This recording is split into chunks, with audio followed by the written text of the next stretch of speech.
Jesus, groot beamal, sterke verlosser, magtige Heer en Heiland, Immanuel, God is met ons, reddende Heere, levende woord. Goeiedag. Behalwe die spesifieke vervullings van profeseë in die Nuwe Testament wat uit die Ou Testament kom, kyk Prof Koenig ook na vervullings in die algemeen. Dink maar net aan die volgende. Die profesie oor die seun van die mens kom uit Daniël 7 vers 13 tot 14. Daarvolgens is dit 'n heerlikheidswese wat heerskappy voer oor alles en almal. Maar wanneer dit in Jesus vervul word, is hy in vernedering. Trouwens, juis wanneer hy oor sy komende lyding praat, identifiseer hy homself heel spesifiek met die seun van die mens. Telkens wanneer omstanders na hom as Messias verwys, slaan hy doelbewus oor na die seun van die mens. En dit juis as sy lyding ter sprake is. Byvoorbeeld Markus 8 vers 31, Matteus 26 vers 63. Uit die profesie in Daniël sou niemand ooit kon afgelei het dat hierdie seun van die mens in vernedering sou kom nie. Iets van dieselfde aard kry ons in die vervulling van die profesie oor die dienaar van die Here volgens Jesaja 53. Dit is die profesie waarna verreweg die meeste verwys word in die Nuwe Testament. Ons weet dus, dit is vervul in Jesus, van wie ons bely dat hy aan God gelyk is. Maar uit Jesaja 53 sou 'n mens nie kon aflei dat die dienaar aan God gelyk sou wees nie.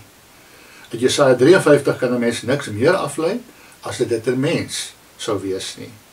Dit is terloops belangrik om op te let dat dit onnodig is om die nuwe vertaling soos die 83 vertaling, die nuwe lewende vertaling en ander te kritiseer, omdat hulle nie in Jesaja 53 die voornaamwoorde vir die dienaar met hoofletters skryf nie.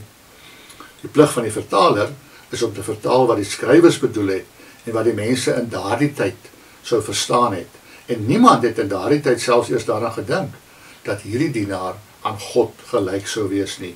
Daarom is dit eintlik verkeerd om die voornaamwoorde wat in Jesaja 53 na hom verwys met hoofletters te begin. Dis eers later in die Nuwe Testamentiese tyd dat mense hierdie dienaar verstaan het as Jesus, die seun van God. Kom ons kyk ook na die vervulling van die profeseë oor die Messias. Die Messias sou in heerlikheid kom om die heerlikheid van Israel te herstel soos dit in die tyd van koning Dawid was. Hy sou op die troon van Dawid in Jerusalem sit en oor die omringende volke regeer. Jesaja 8 vers 23 en 9 vers 6 en 11 vers 1 tot 8. Maar toe hy kom hy in vernedering.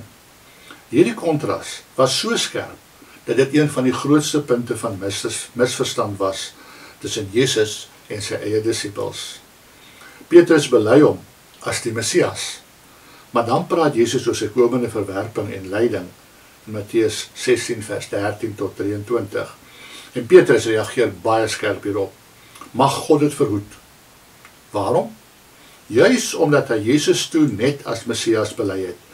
En hy het baie goed geweet, die messiaanse profeseë het dit in die vooruitsig gestel dat die Messias in heerlikheid sou kom regeer. Hierdie misverstand geld van al die disippels.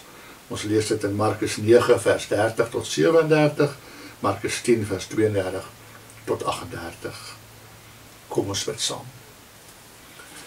Dierbare Here Jesus, help vir ons om raak te sien dat in u vernedering en u lyding het u nog steeds die Messias, die verlosser, gebly.